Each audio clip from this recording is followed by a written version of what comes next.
Hey folks, these Tuesday posts are reposts of our first ever movie-themed podcast, The Documenteers, a documentary-themed show that ran from 2016 to around 2020. So that means this episode originally dropped almost a decade ago. I took down the old feed last year with the idea of making it premium content along with other stuff, but life happened and the projector's format changed and the post amount dropped.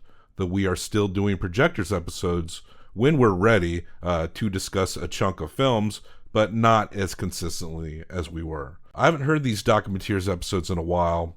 What I have heard back, I admit I cringe at myself a bit, but anything I do I will absolutely hate later on. It's just how it is for me. The Documenteers was pretty goofy and featured rotating secondary hosts. It did make its connections with people and remains our most well-known podcast to date. So maybe you're listening for the first time or for the first time in a long time. Welcome. These Documenteers episodes will also be thrown onto YouTube for the first time. But it will be a static image because it was only a podcast. But you can also go to YouTube to listen to these as they drop. There are almost 200 episodes total, so these weekly reposts will be continuing for a while. We hope you like them and see how we've changed over the years. I know I certainly have, so let's get into the episode so you can hear me embarrass myself. Keep on, Doc. Hello, Dockalos and Dockalettes. It's your Docu-Dottie. Oh, why are y'all barking? Quiet. Welcome to another exciting episode of the Documenteers. Last week, we dealt with some race, but kind of not race, with the Rachel divide with our newest documentaire, Akil.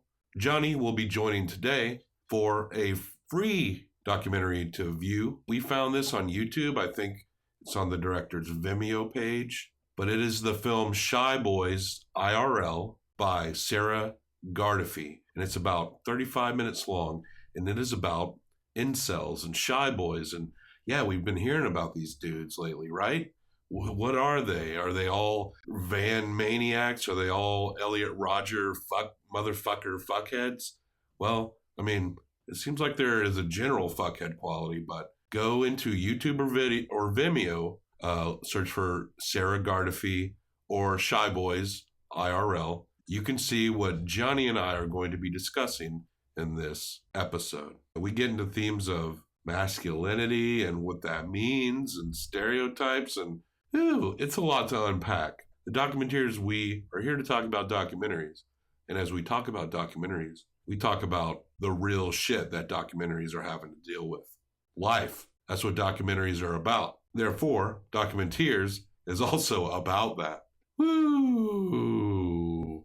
Give us 5 stars on iTunes and a review. We really love the folks that help us out in that regard. You can contact us on social networks, Facebook page, Twitter, Instagram at Documenteers. And you can hit us up on documenteerspodcast@gmail.com. Special thanks to A2, who does our original theme. And without further ado, let's go through this movie. Shy Boys IRL by director Sarah Gardefee. Findable for free. Look for it today. Keep on docking. Now, here is a motion picture film. 1,000 feet, 16,000 separate photographs. Let's tidy up this tangle of film by putting it on a reel. I think it's going to happen eventually, and I'm just frustrated that it hasn't happened yet. I've never kissed a girl. I haven't gotten anything. Losing it at 17 and then going like 10 years before doing it again, I think that's pretty, that's not normal.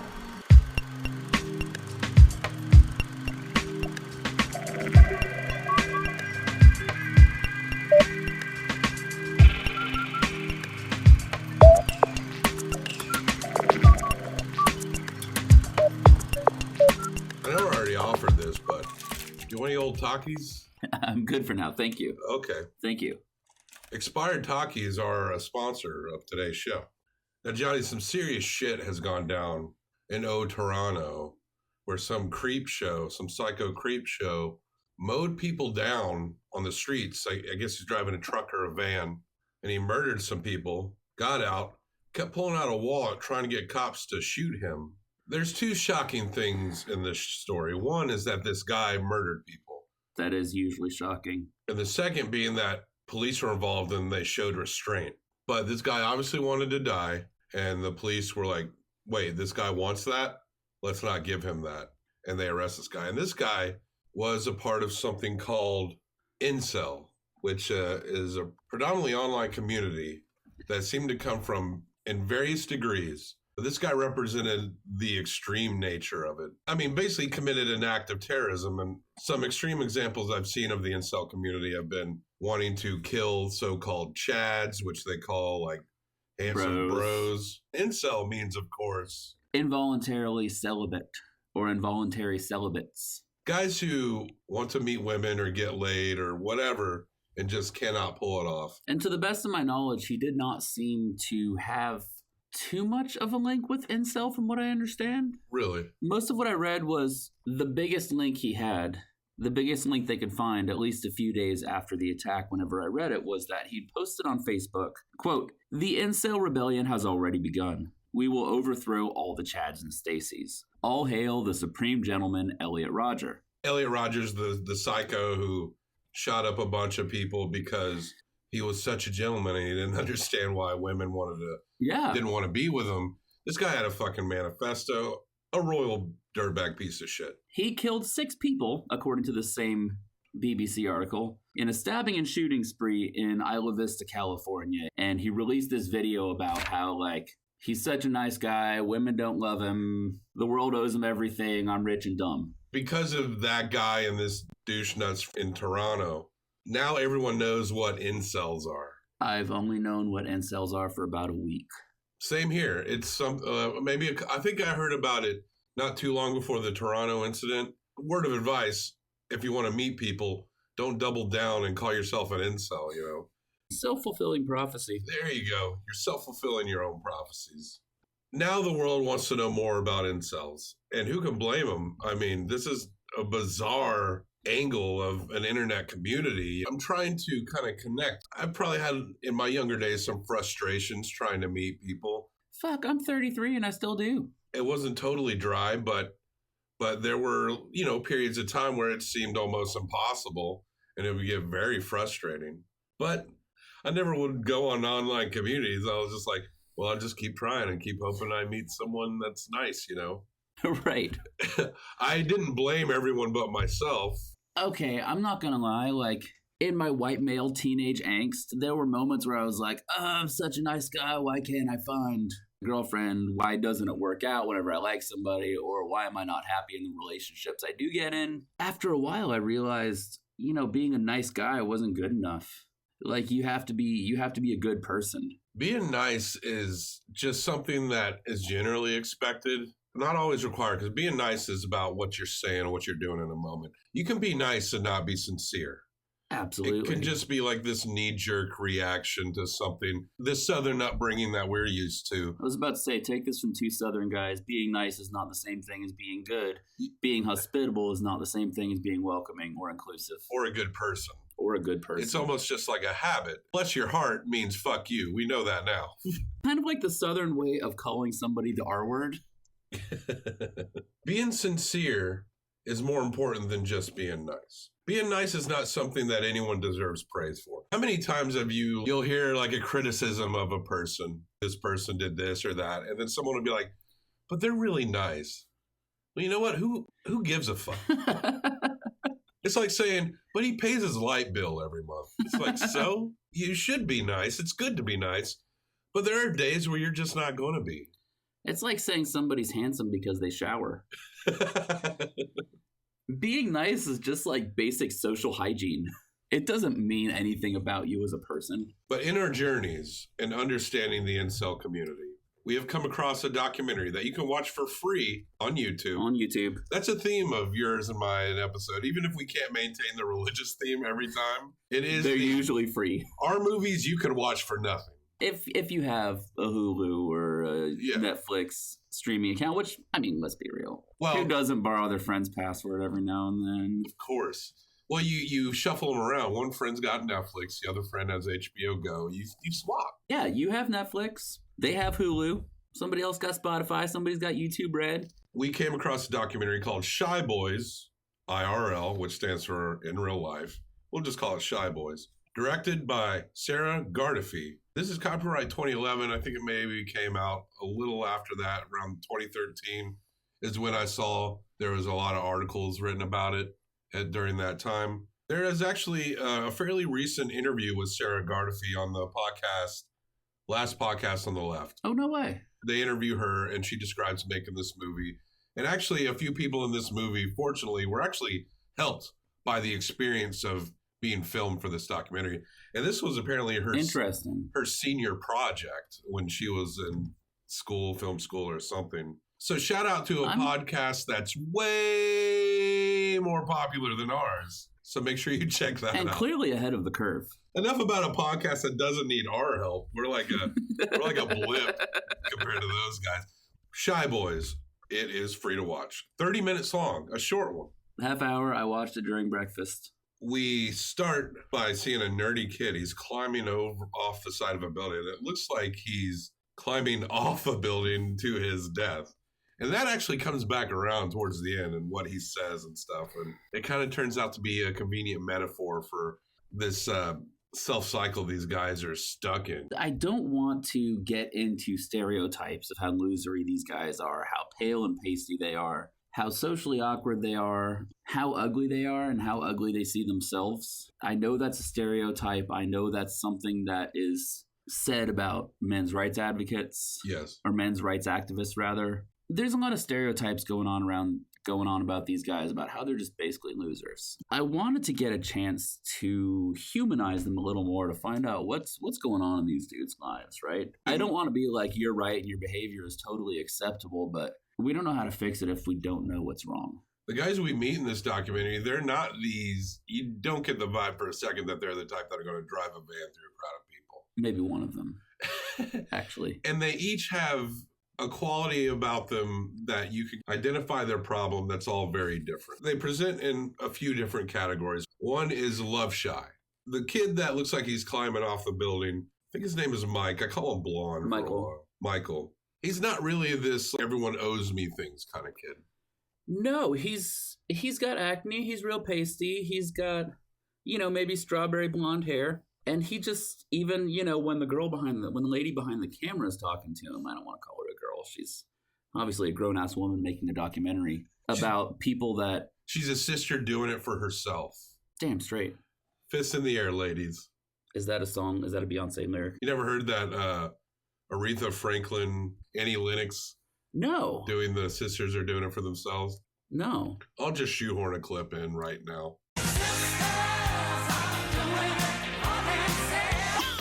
That was great, Bobby. So, you were saying about Michael? He legitimately does seem shy. He doesn't seem entitled. He doesn't have, I guess we could just go through his actions and say that he doesn't seem entitled by the end of the documentary, but honestly, he doesn't seem like the type. He just seems like he has some self-esteem issues, probably some depression. I'm just going to put a lay diagnosis on all of these guys. Yes. One by one, starting with Michael, saying he's probably just got self-esteem issues and hasn't had the best luck because we do live in a beauty-obsessed culture and a culture that is obsessed with achievement and status, and he doesn't have that. Each diagnosis that you can give to the people presented in this movie is slightly different. I'm not going to lie, it seems glaringly obvious to me. Michael, yeah, he seems a little more open, a little more sensitive. He's not trying to push his weight around kind of guy. He does not come off entitled. He seems like he could have been me when I was 15. And he runs this website for an incel community. For shy boys to get together and support each other. Some of them are clearly not the supportive type. Now, Michael he more embodies the love shy aspect of the incel community. Stereotypical nerd that would be best friends with Molly Ringwald by the end of the movie. And we meet a guy he calls himself Advanced. They're going by, a few of these guys go by their handles on these boards. And he's very down on himself. You get very quick that this guy, he has body dysmorphia. We're not psychiatrists, psychologists. It's not really our place to make any clinical judgments, but we will, because that's the Documenteers promise we make, is that we will throw out judgments not based on nothing. We're smart people who can kind of see that people have problems. We'll just take a glance at you and tell you what you got. Yeah, we're going to judge the book by your cover. If you're concerned about it, you can go see a professional. I recommend that to every other person anyway, so. But Advanced has claimed to have over 1,000 real-life rejections and over 2,000 online rejections. You hear Sarah's voice in this movie. You don't really see her that much. You see her kind of, it's not focusing on her. You see Sarah in the environment with these guys. I appreciate her demeanor throughout the entire thing, too. But she's like, did you really count all those? You kind of believe that Advanced probably did literally count all of it. He might have. Or he could have gotten 30 rejections and they felt like 1,000. He talks about how he aims for the bottom of the barrel when it comes to women.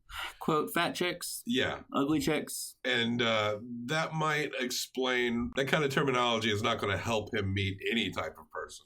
What, the fat, ugly, or the chicks? Which part? All of them don't like. Which part would hinder my chances in meeting women, Bobby? He points out at the sound guy. Sound guy is this young-looking dude. He's a college kid. Mm-hmm. He looks like he's 13. He's just very young, and he talks about how that sound guy, he probably can get any woman he wants. And he's not, the sound kid he's a normal-looking kid. He's not what you would call ugly. Advanced is really hating on his own looks. He's a tall guy. When Advanced describes himself, she said, what is unattractive about you to women, you think? That's not verbatim. By the way, that's our catchphrase here. He said, what's wrong is like, I don't have a job. I'm ugly. So my value is 0. Immediately, I'm like, one of those things can be fixed. But he's not and ugly. The other thing can be helped. Like, he's not an ugly dude. No, he's tall. I have some very lovable friends who, I won't say which ones, but look kind of like him.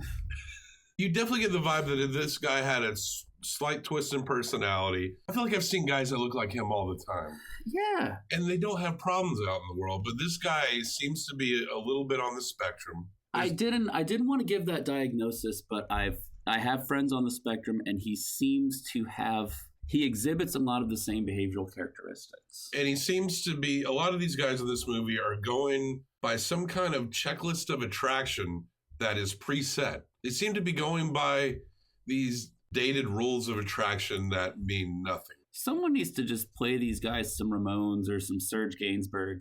Someone who's fuck ugly who had so many women that love them, you know? I don't want them to learn by Serge Gainsbourg's example, personally. Angela and I, we absorb a lot of true crime. We've gone through so many stories of these psychopathic meat shows that somehow have wives and people in their life that sometimes not only are oblivious to how psycho their man is, but in some cases even kind of help him. Right. Because psychopaths are charming. People who are good at being psychopaths are charming. Yes. I know some dumb as shit sociopaths. That's the thing about that mentality, is that they learn how to say and give you what you want. But if in you order want to get what they want, yeah. But if you want to shatter that facade of a psychopath, then give them nothing when they ask for it, and they will turn on a dime. And when they feel like they can't get anything out of you, then their true colors will show. Damn straight. But Advance is talking about how jealous he is of the sound kid, who's just a normal-looking kid. And in many circles, this kid would not be some Adonis ideal. But to these incel dudes, he's like, what?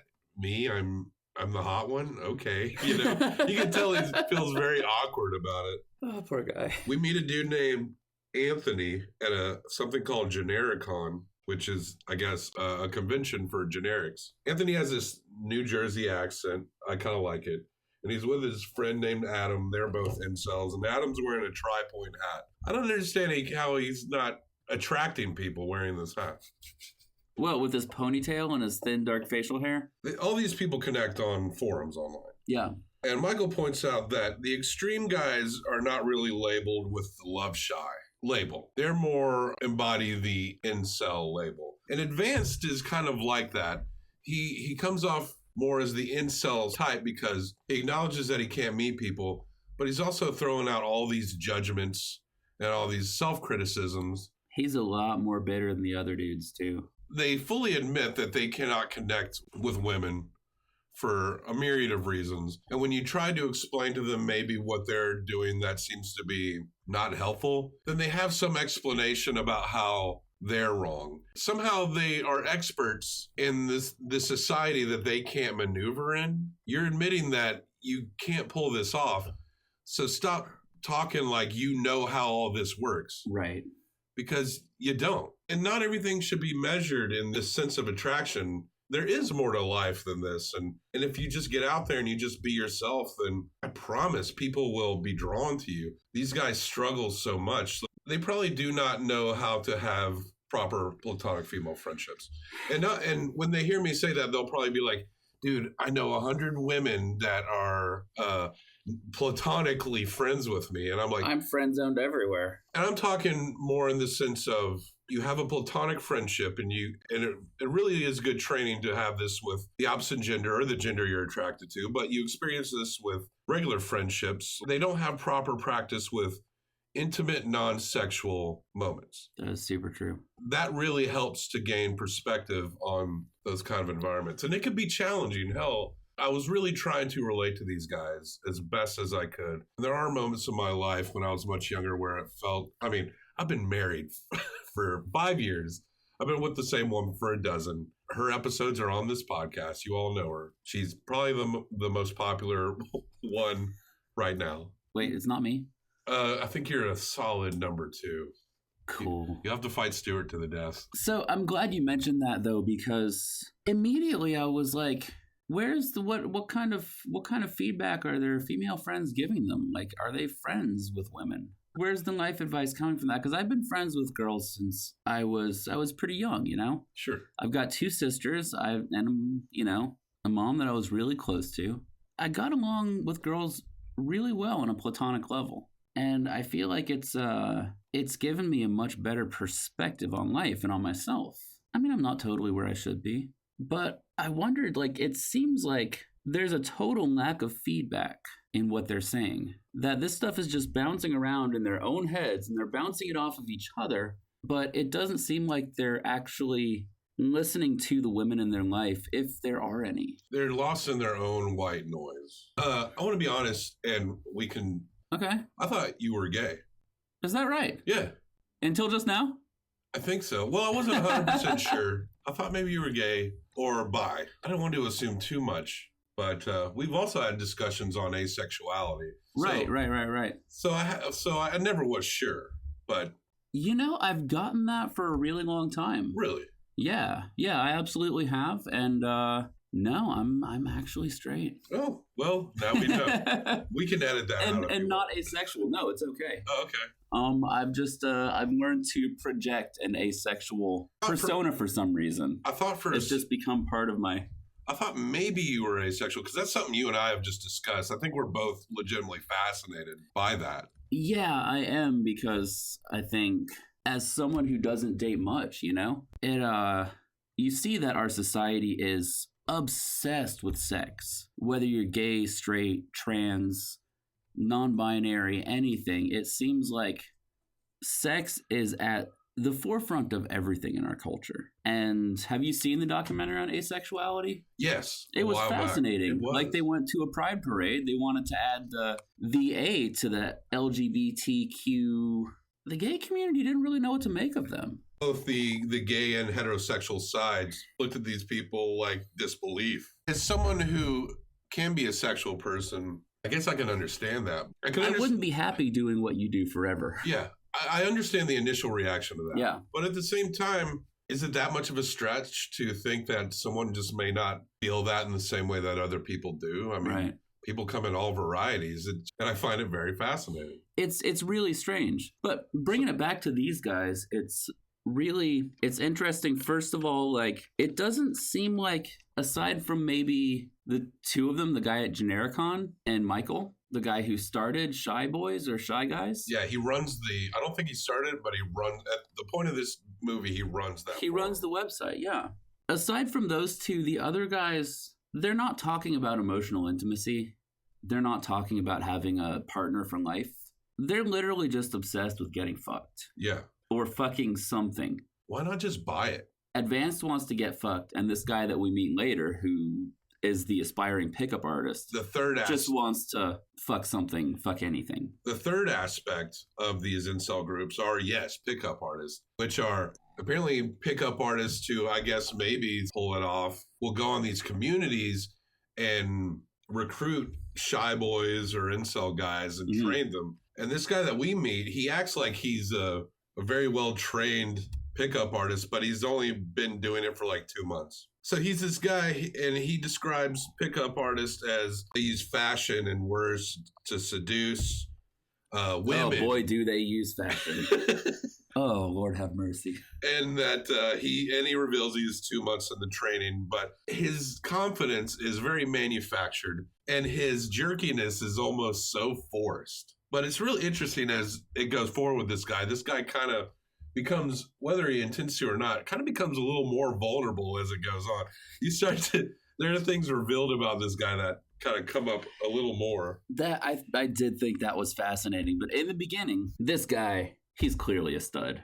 He's clearly studly. He is wearing sunglasses in a dark hotel room. He's got a goatee. He's got backstage tickets for the Shinedown concert. I'm sure he does. Staring down the barrel of a 45. And his name is Urban White Trash. That's what he calls That's himself. his online handle. Urban White Trash. First of all, you want to talk about self-fulfilling prophecies. First of all, don't call yourself urban unless you have an urbane lifestyle. Well, urban just means you live in a city, right? Yeah.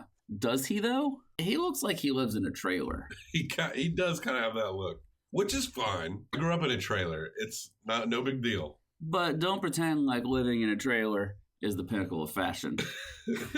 So Urban White Trash, it seems like regardless of whether or not he does live in a trailer, that seems to be what he's already trying to project with his handle. And he has so much advice for these other guys. Some of the other guys are asked about specifically the pickup artist aspects. Michael's the more sensitive type. He's not going to ever go the route of totally disrespecting women. Anthony, he makes a pretty profound statement. He says, you got to be yourself because at the end of the day, that's what you're going to be. In Advanced, and probably one of the smartest things he says throughout the movie, describes pickup artists like a pyramid get-rich-quick kind of scheme. Yeah, and he has advice for them too. His advice was, he counts on his fingers. 1, be attractive. Be hot. Be good looking. Be muscular. His list of don'ts, not verbatim. Don't be ugly. Don't be unattractive. Don't be average. Don't be fat. Don't be average. Don't be omega, because apparently, to him, omegas are genetic trash. Yeah, they're not alpha. They're not beta. They're at the very end of the Greek alphabet. A guy in a leather fedora, which is with a speech impediment, explains the Greek alphabet rankings. I love how he asks her, "Are you familiar with the Greek alphabet?" You know what? Good like for, she hasn't been to fucking college. Well, good for him for asking her instead of just assuming that she doesn't. Well, you know, little lady. Yeah. Omega is the last letter in the Greek alphabet. It's better to ask than to assume that she doesn't. So. You got a point there. Yeah, He did not seem like he also did not seem like a not sweet guy. He just seemed like he had trouble with women. I'm going to be honest. Urban White Trash, he deprecates the dudes around him because that's what that pickup artist lifestyle has instructed him to do. But he also is trashing himself because he's not most of these things. Right. The attractive part is subjective, and I don't think that for the people that we focus on the most in this movie, by my own standards, which would mean nothing to them, I don't think any of these guys are necessarily just physically unattractive. Not really. They are not any more unattractive than a lot of my happily married or happily, what's the word for people who've just been happily living together for a long time? My happily cohabitating friends. Oh my God, there's I think it's the ringtone on his phone, or he keeps playing this song over and over again. I think I missed that. But he starts playing Inya, that one off the Pure Mood soundtrack. Wait, which one? Was that Advanced or was that Urban White Trash? Urban White Trash. He plays Inya. Listen to this music, guys. What is this music? It's just beautiful music.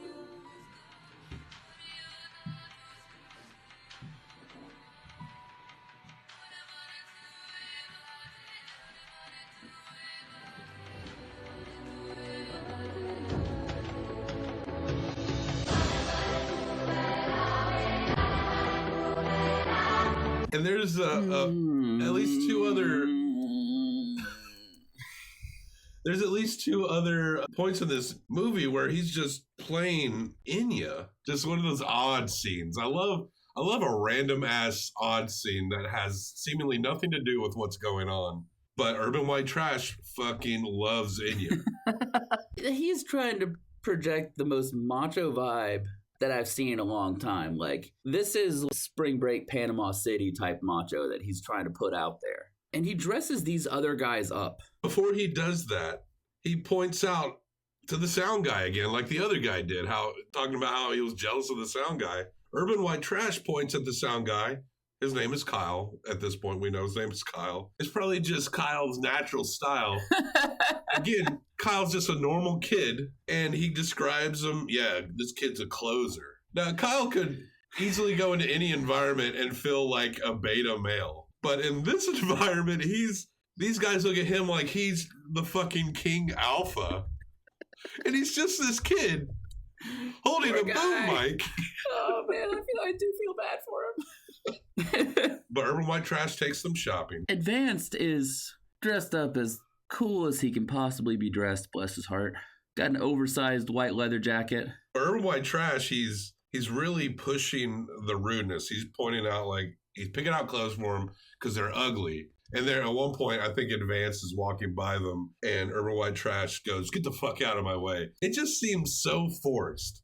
Like, oh, I'm supposed to do this right now. I think Urban White Trash is actually a sweetheart. We know he hates himself, because the Documenteers, we promise to judge people, and we know that Urban White Trash hates himself. I'm just really fucking tired of sweethearts who mistreat women and use them as objects. Like, I don't care how nice you are, get your fucking shit together. But they're all hanging with Urban White Trash because their goal now, Advanced and Michael, let's hang out with this pickup artist who's a trainee, who's in the same incel boat as they are. I'm not sure what they think they can learn from this guy. He said he used to be incel. Now he's just a shy guy.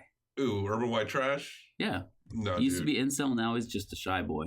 Yeah, well, I know you're really a shy boy, but the way you're acting is kind of incel-y. It's really fucking incel-y. It absolutely is. Advance reveals that he once had rhinoplasty. He's had a nose job, and he wants to get more cosmetic surgery. This guy is not an ugly guy. We pointed out that he's probably on the spectrum, but this guy is not ugly. He's tall. He's actually pretty lean. I would say he's probably better looking than me. This guy you could see him at a punk show or something, you know. I mean, really, yeah, just give him some choppy hair and some ripped jeans. He'd fit right in. I don't see why he's just trying to do this bro thing. And in a fine example of self-fulfilling prophecy, Advance points out that he knows more about, quote, fat chicks than anybody on the planet.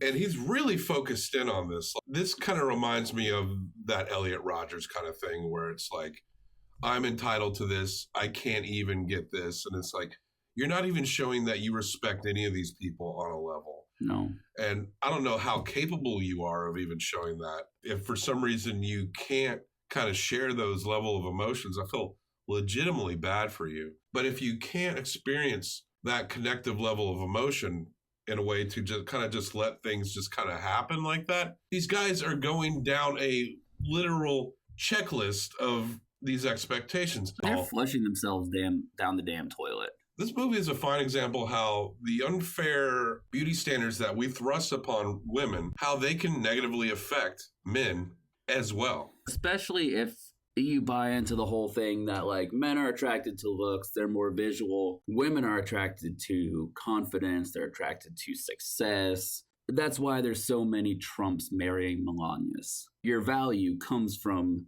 basically whether or not capitalism has rewarded you.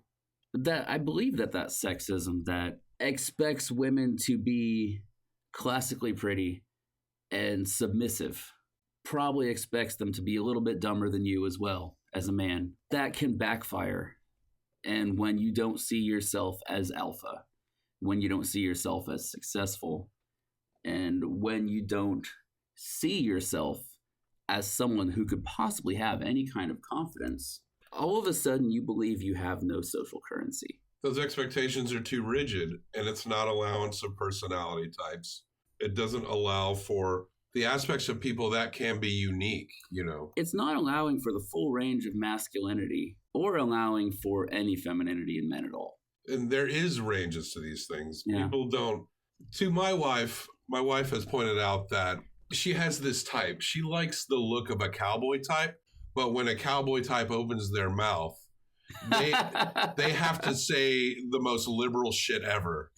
That's kind of her ideal. And I think I'm the closest she can probably get to that. She points out that there's the masculine aspects of me that she does like. Yeah. And there is certain parts of me that do come off very masculine. These great dulcet tones, for example. Absolutely. But there are plenty of, like, I'm shitty with cars. It took me like 3 years to figure out how to kind of maintain my mower. There are just some generic things that are associated with men that I'm like, I don't fucking know.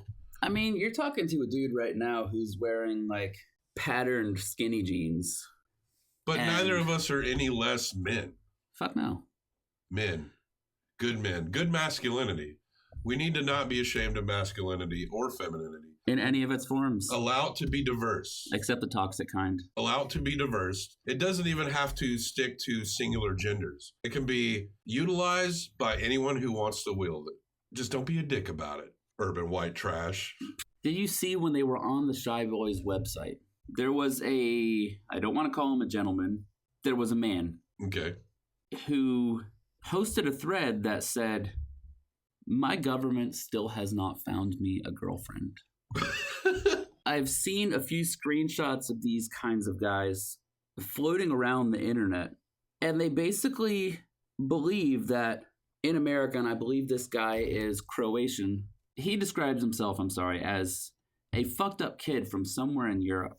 He has clinical depression and identifies as a former incel, according to this Jezebel article. He denies being an MRA, but one of his posts is entitled, "Hello, Angry SJW Feminists." So one of the weirdest things about him is that it seems like he wants to socialize the dating scene. He wants it to be government funded, and he wants to have the government to pay women who volunteer to go on 20 to 30 dates with a man to see if anything works out. So he doesn't. So he wants it to be a fundamental human right, like healthcare, good pay, maternity leave, dating. Those women might want it to be a fundamental human right to not have to fuck him if they don't want to. I know, right?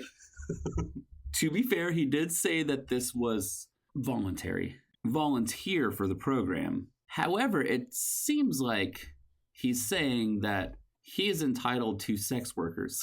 He's describing a government-run escort agency. That part, I think, out of everything is really fucking infuriating. And you see different levels of toxicity in these guys in this doc.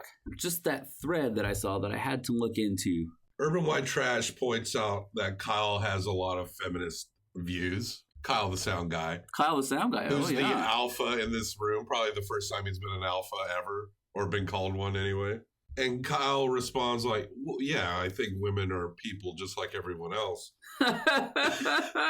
And Urban White Trash and Advance go tell him how he's wrong, and him saying that is an example of how he's brainwashed. Oh, that was Advanced. Or Advanced, yes. But Urban White Trash is on his side, at least in this. Urban White Trash is definitely leading the charge there. And this is a fine example of how they present themselves as experts in a world that they can't navigate at all.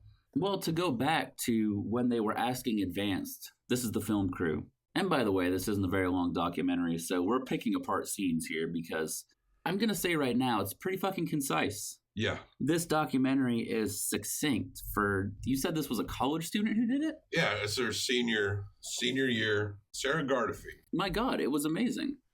So there's a lot to pick apart in these scenes. They were asking Advance, the film crew was, including Sarah, I believe. You know, how does he know so much about women? Like, are you learning this from your female friends? Do you have female friends who are big girls? Mm-hmm.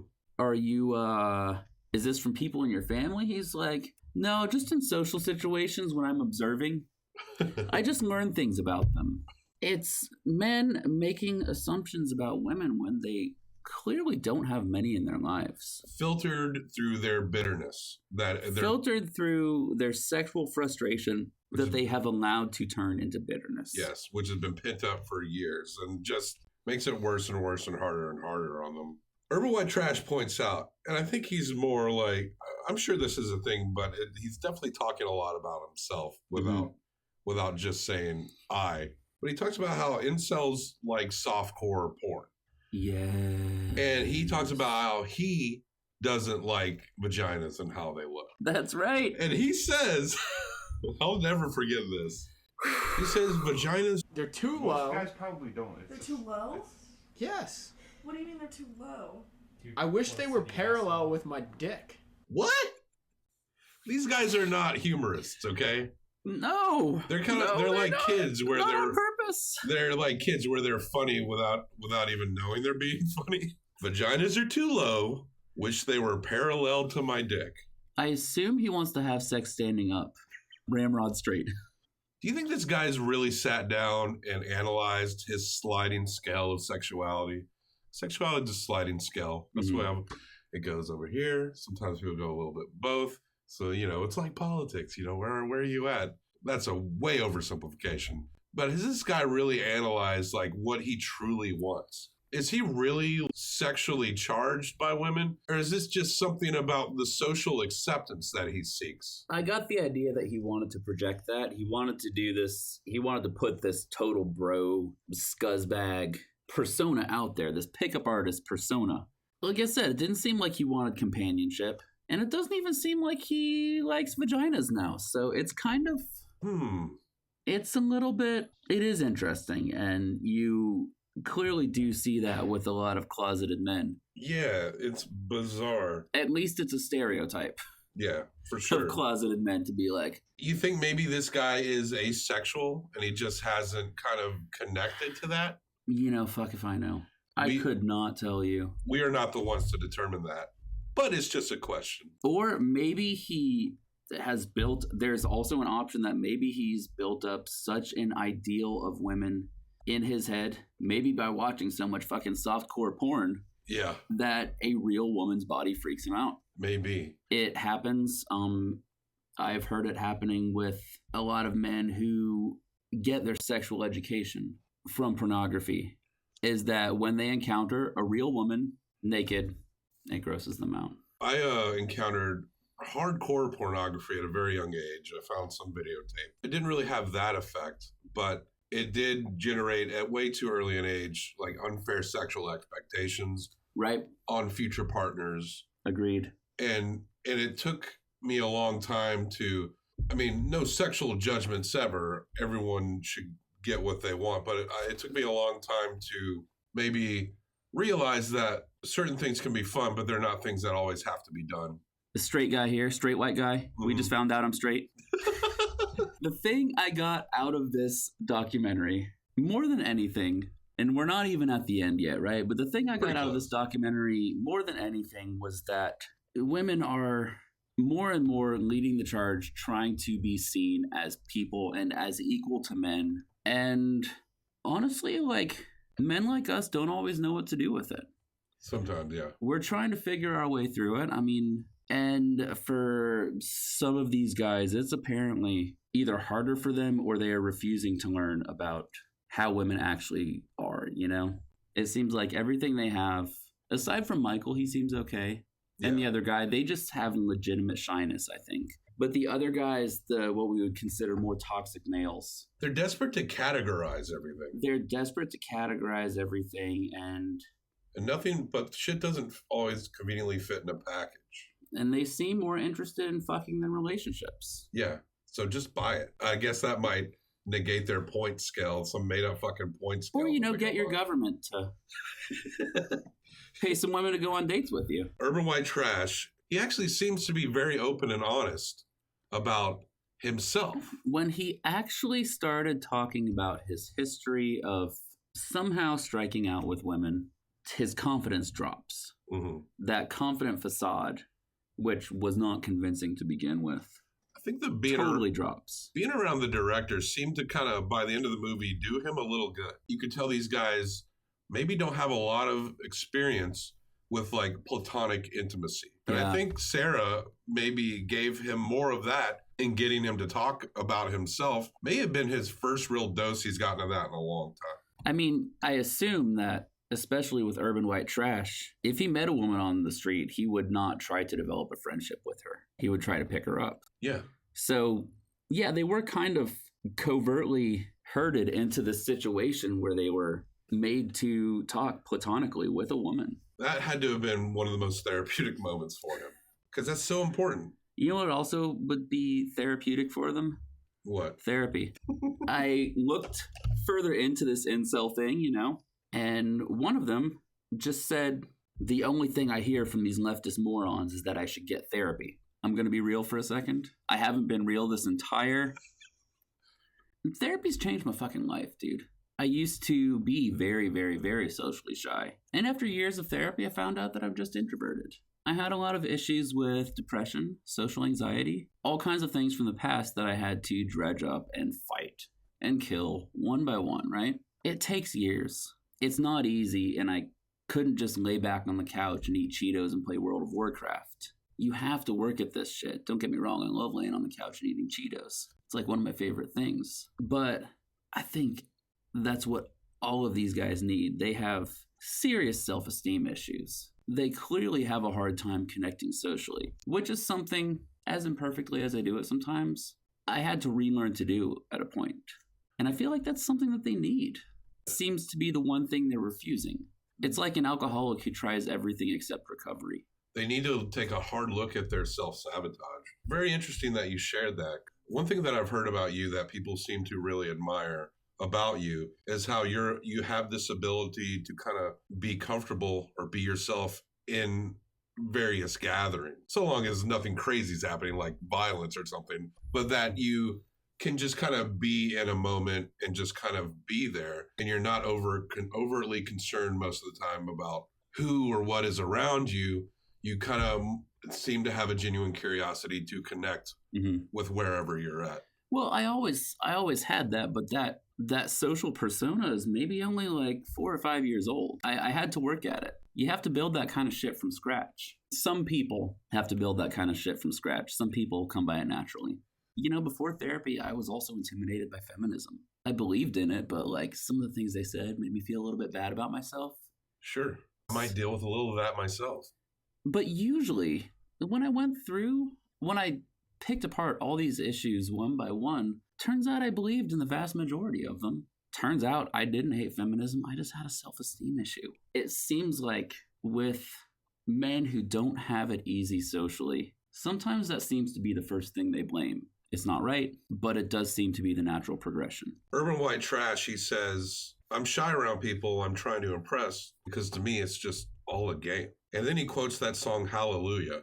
Maybe there's a God above, but all I ever learned from love was how to shoot at someone who outdrew you.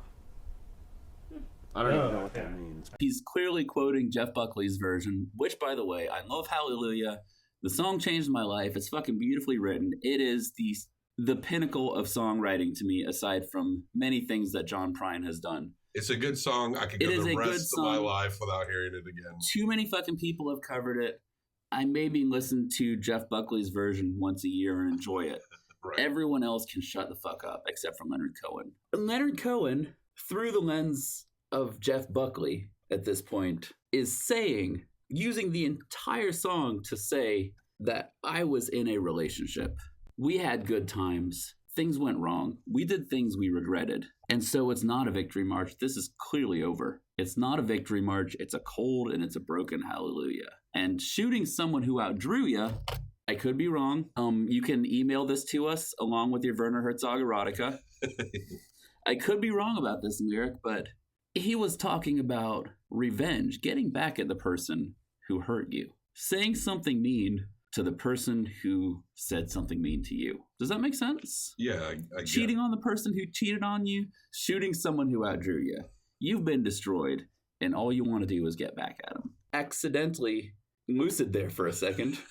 I really think it seems like he just wants revenge on the women who rejected him. You know, Urban White Trash, he seems to have a very sincere relationship with music and the way he looks at it. But that's a good angle to have sincere relationships with other people. He needs to bail on this pickup artist shit and double down on the fact that music seems to genuinely drive him.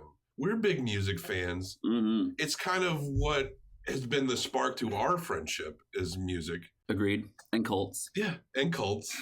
And asexuals. Yeah, we talked about that a lot, didn't we? Yeah, we did. I can see how you got that. Okay, keep going.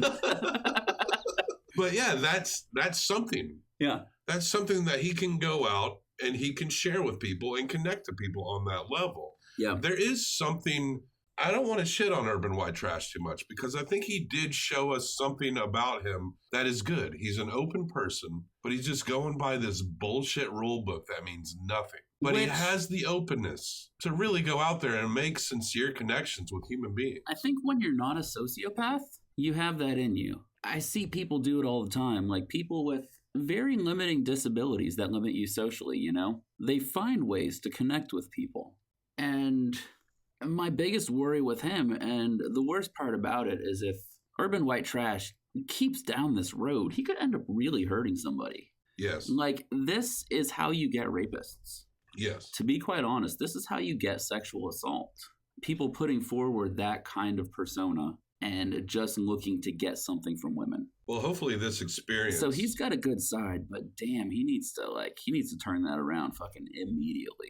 Hopefully this experience in this film helped him a lot. And the director did seem to allude in a later interview that it might have, actually. So as much as we're turned off by these dudes' behavior, we really want them to evolve into proper people who aren't ashamed to get the help that they need. I'm turned off by two of these guys' behavior. The other two, like, they should probably get therapy too. Like, they should probably work on their self-esteem. They should make some friends who teach them about social skills, right? Because it seems like Michael, maybe not the dude with the tri-point hat as much, but who was the other guy at Genericon? Anthony. They seemed like legitimately sweet people. Yeah, like good who guys. were just very, very shy. I have friends like that. Yeah. So they don't seem that far off to me. They seem like I have friends like that they're super nerdy like that, and they still manage to find their way. I think most men, no matter how confident they seem, can see a little bit of themselves in these guys.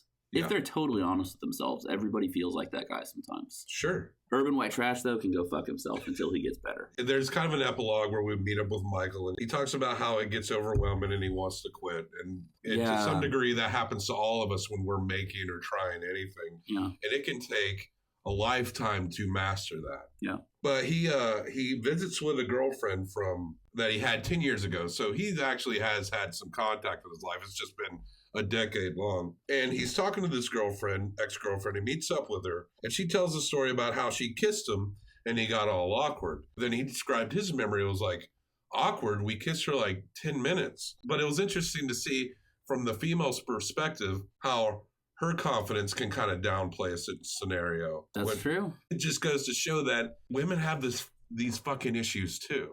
Oh, absolutely. And is there female incels out there? You know, I didn't really do any research into that. There was that woman who stabbed Andy Warhol. Yeah. Who was in Society for Cutting Up Men, Yeah. SCUM for short. I don't know if she was driven by involuntary celibacy as much as just encountering a lot of sexism and being angry about it. I think she preferred women, as I understood, but it's been a while since I've kind of read her crazy stuff. Yeah. But Mike is vetting to this ex-girlfriend, and the ex-girlfriend says, it's pretty much the last thing that's spoken in this movie. Not verbatim, but the ex-girlfriend says, look, maybe you're not in some position that you think you should be in. Because Michael has a job. He seems to be doing well in terms of being able to maintain his life. Yes. He's just not getting the romance that he wants. And she says, maybe your life is not what you think it should be, but you need to realize that you have a good life. It seemed like she was saying two things at that moment. That one, try not to be so bitter about the hand that life has given you because you've got a lot more going for you than you think. And the other one is, maybe you're not as much of a loser as you think. Yeah. You've got a few things going for you. There's a lot of people in this society, in this world, that would look at him like just the fact that he's got his shit together in some way and that he's obviously a smart guy. He's really good with computers. And a lot of people would look at this guy and see him as a guy who's got things figured out. That's true. Always greener on the other side, isn't it? But that is the film Shy Boys IRL by Sarah Gardefee. Our first real lesson into in the incel / shy boy community. Like I said, I had no idea who they were until just recently. I mean, I've met guys like that all throughout my entire life. Now, Johnny, we don't rate in a star rating scale. Go to fucking shit hell, stars. We rate in the Werner. I'm glad you said that after such a touching episode. We rate in the Herzog rating scale. What we're going to do is, you're going to give this 1 through 5 Herzogs. Okay. I'm going to give it 1 through 5 Herzogs. We are going to combine these for best out of 10 Herzogs. Johnny, how'd you feel about this movie? You know what? It might be one of my favorite ones that we've reviewed yet. Jesus Camp was super fucking relevant, 10 years ahead of its time, over 10 years ahead of its time. It was timely when it came out. 12 years later, it showed us what that path has brought us to. It showed us the end result of that line of thinking and the actions that we were taking. And I think Shy Boys IRL is one of those. I mean, this was only 4 years ago, but I feel like it did the same thing. She saw something that was interesting and troublesome about male sexuality, especially straight male sexuality. And she took 30 minutes and made a very enlightening documentary and humanized them a lot more than I thought she would, and even made at least one of them drop the act for long enough to find out what was really going on. And, you know, after 2 related terrorist attacks from white males 4 years later, I think that short span of history has made her making that documentary worthwhile. Very relevant.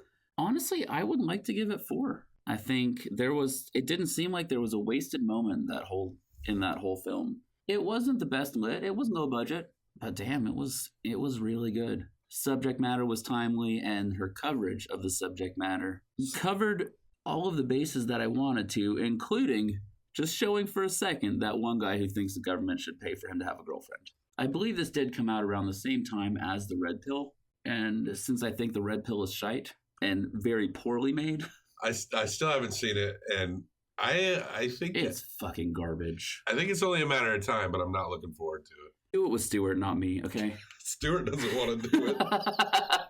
Stuart doesn't want to do the movies we talk about. Did I say stars? I don't think so. Okay, good. Go to fucking shithell, stars. 4 Herzogs. I'm with you, man. I really liked this doc a lot. The amount of time that she gave us is the perfect amount of time. It's not trying to blow the bells and whistles off with settings and displays, but she does successfully represent an environment of these dudes, especially at the point when they're all getting together and going out and shopping. And you get this vibe that you rarely see Sarah, but you see them parsing through their troubles with each other, but they're also having to contrast this with the fact that there is a woman that is following them around while they complain about how they can't get women. That's true. And there's just this kid who is holding a boom mic that they keep calling an alpha male, and he's just some skinny little kid. Poor Kyle. And even Kyle, if you're out there, Kyle should have his own Facebook fan page. We seem to think you're a solid dude.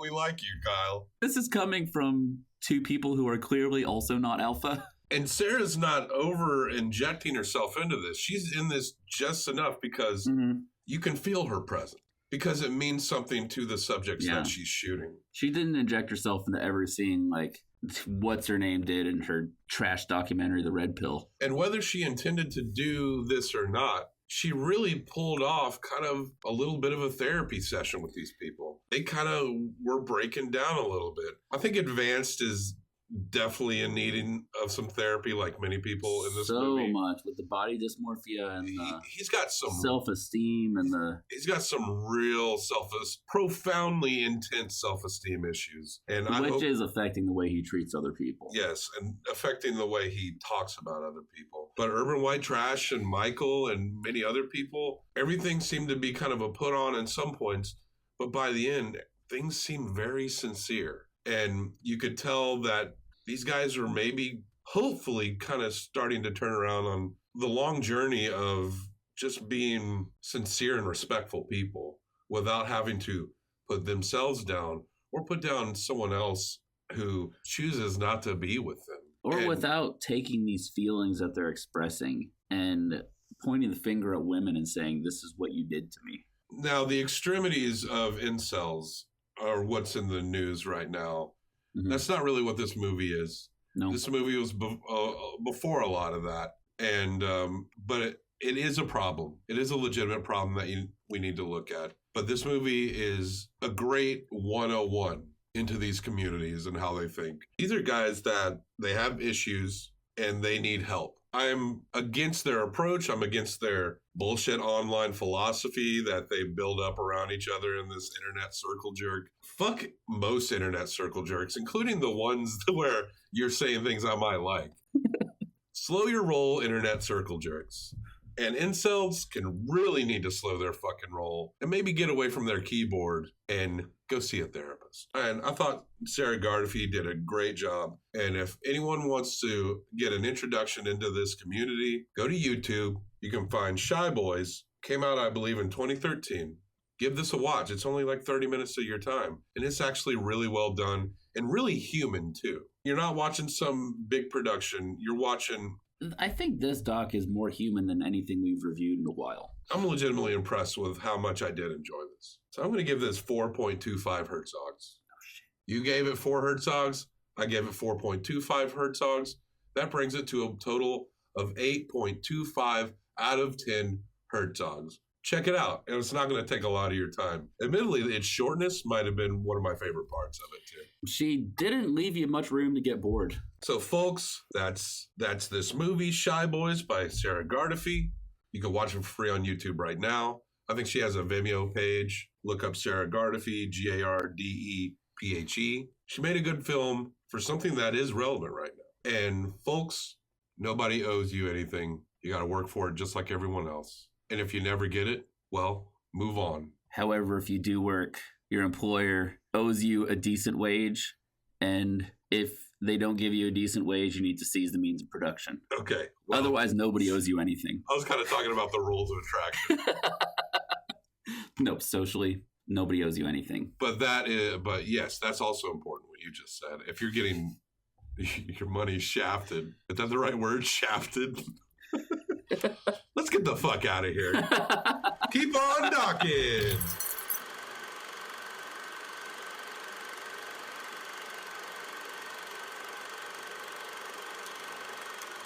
See what I want to hear.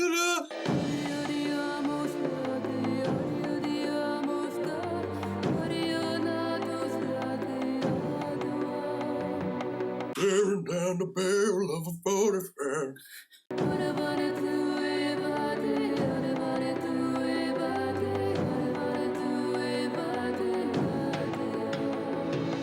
You can't say where the road goes.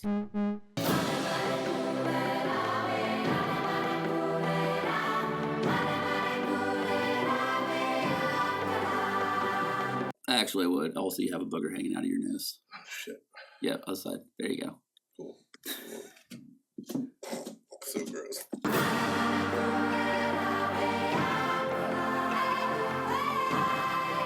I know what goes on. I mean, the penis enters the vagina, thrust, thrust, thrust, question mark, profit.